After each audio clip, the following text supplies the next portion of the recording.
Life is fair. This is what I'm talking about today. And for many people, life isn't fair. They feel like life is just not fair. And guess what? They're right. But not because life is not fair, it's because they believe that life is not fair, because life gives you what you're asking for. Life gives you exactly what you deserve. And again, for many people, this is a topic that is hard to understand if you struggle. And I get that completely. See, I had ups and downs. I went through a 8-figure bankruptcy.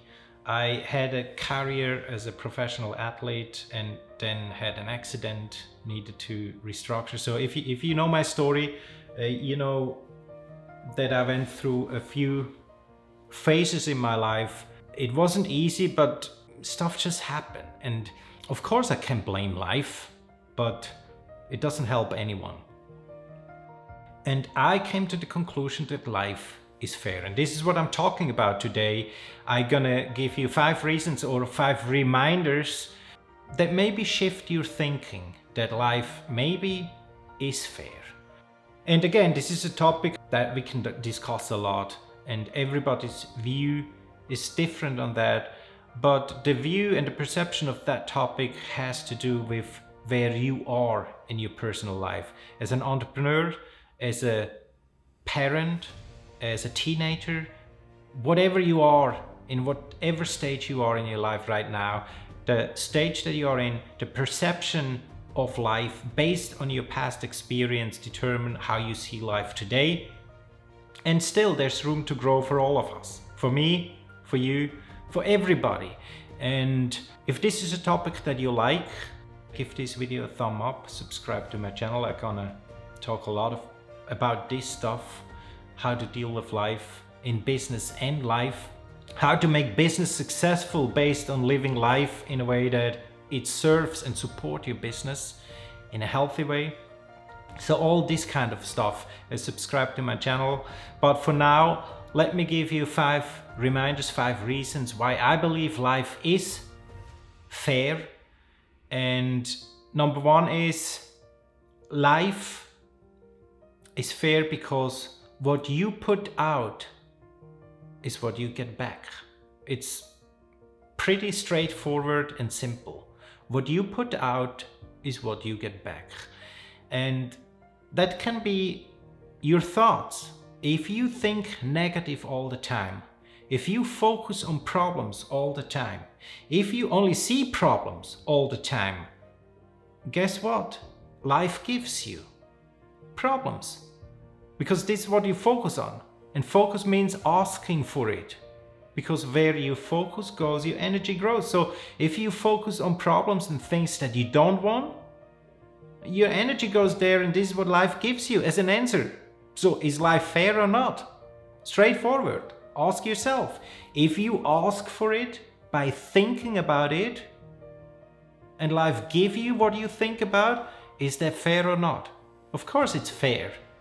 So if you don't want to experience this kind of thing, focus on things you want. And guess what? Life will give you what you ask for, because life is fair. I make another example based on that. Why should life give you a healthy, good-looking, lean, athletic body? If you sit on the couch, drink beer, eat chips, and give a shit about your health, why should life give you something that you don't deserve? First serve and then deserve. If you go to the gym, if you do what need to be done for your body to be physically active, if you watch your diet, if you eat clean and you do that consistently for a long period of time, guess what life will give you as a return? The body that you're looking for, probably, right? So again, is life fair? Yes or no? And before you think like, yeah, but this accident, we come to that in a moment. But basically, again, what you put out is what you get back. And not just physically with doing activities, also with your thoughts. Number 2, mindset is how you create. That comes very close to point number 1, but where do you set your mind to? This is your mindset. If you And we know that, especially if you're in business and as an entrepreneur, we all talk about business sports, about mind movies, about, all that stuff, vision boards and strategies and visualizing and all that stuff. Why do you think that is? That's nothing else than you setting your mind to these topics, to the things that you dream of, to your visions that you can see even with your eyes closed. You can see it. How can you see with your eyes closed? Like, there's something else beside this physical body, beside our eyes. How can you see with your eyes closed? How can I see my vision? Close your eyes for a second. See a stage right in front of you. And from the left to the right on that big stage with a lot of people, you see a blue elephant walking across the stage. Now, what did you see with your eyes closed? I bet you saw a blue elephant. Now, how is that possible, right? It's where your mind goes to, and that's something you control. That's not luck. That's not unfair. That's something you control. And you can do exercises, you can write down, you can journal, you can visualize, you can do all these things, and it helps you. Again, life is fair because you have the choice of using your mindset. You have the choice on where you set your mind to. This is a decision, a conscious decision that you can control. And again, life gonna give you what you ask for because life is fair. Number 3, subconscious thoughts are energy as well. Often people come, and especially if it comes to that topic, I can have this accident happen to me. My friend died, and I know this is all hard stuff and it's hard to understand, and especially if it's painful, if it's emotional, if it has to do with family and friends, and I know it's hard. Especially also if you have, I had a practice for Asian therapies for more than 10 years. I treated so many people with heart diseases, cancer and stuff like that, and of course it's hard. I'm not saying this is not hard, and it sometimes feel like shit happens, right? And why did it happen to me and stuff like that?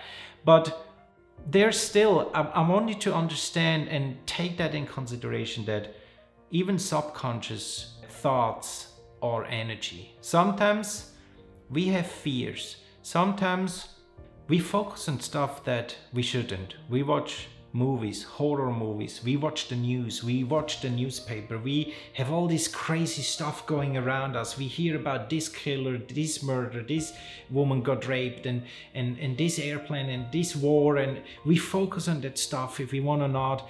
Oftentimes, subconsciously, we get that stuff in, and it's energy.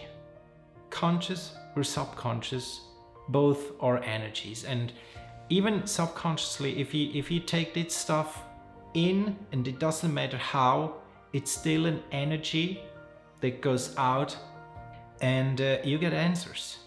And we don't always need to understand everything, but this is how it works. And again, you can control that.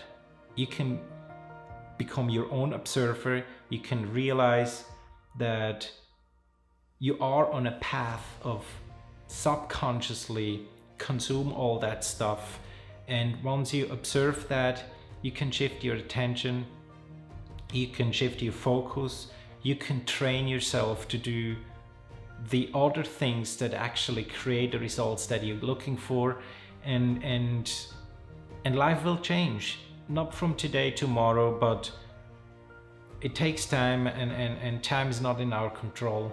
Time, by the way, is an illusion, but that's another topic. But be self-aware and control what you consume, so that you can make conscious decisions most of the time and focus what you actually want in life. Number 4 is the all is the one, and the one is the all.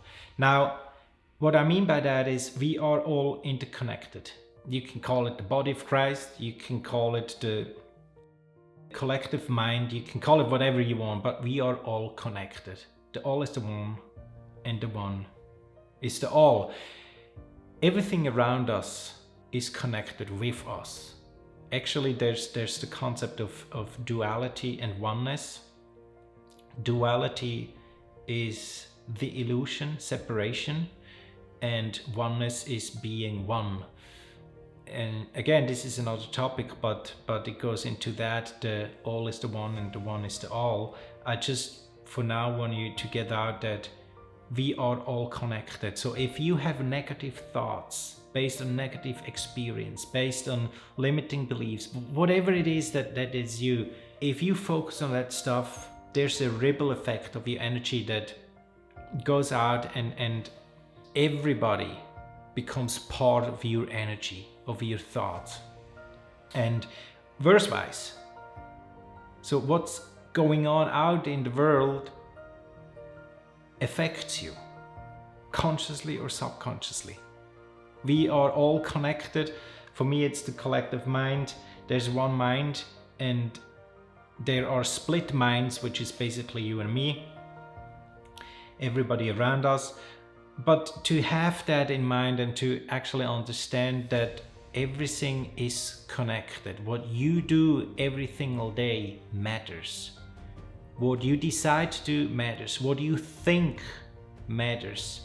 And that's why focus on or treat everything around you, everything, as it would be yourself, as if you would own it, as if it would be you, because it is you. That leads me to point number 5. Maybe you hear that or read that. Tony Robbins is talking about it. Many people talk about it actually. And maybe you have family, friends, members, clients talking about that stuff. Like often we hear the phrase, why did this happen to me? Right? You know what happened to me last night? And Tony Robbins, for example, say nothing happened to you, everything happened for you. And I believe this is true. Partly, there's something that I will add in a minute. But alone that shift means that you're going out from the victim mode. If you feel like this happened to me, all the bad stuff happened to you, you are in the victim mode, if you like to hear that or not. But you treat yourself as a victim because stuff happened to you. All this bad stuff that you didn't want, that you didn't deserve happened to you. Life is unfair, right? But you can, again, with a decision, turn that stuff around and say, hey, things happened for me. What can I learn out of this? Everything that happened to you is an opportunity for you to grow. So it happens for you, right? And what I want to add here is, maybe it doesn't even happen just for you. Maybe, again, it happened through you because of your thoughts. And why? Because life is fair. Life gives you what you ask for. Life gives you what you deserve. And again, it's your choice. Think twice what you think and be smart.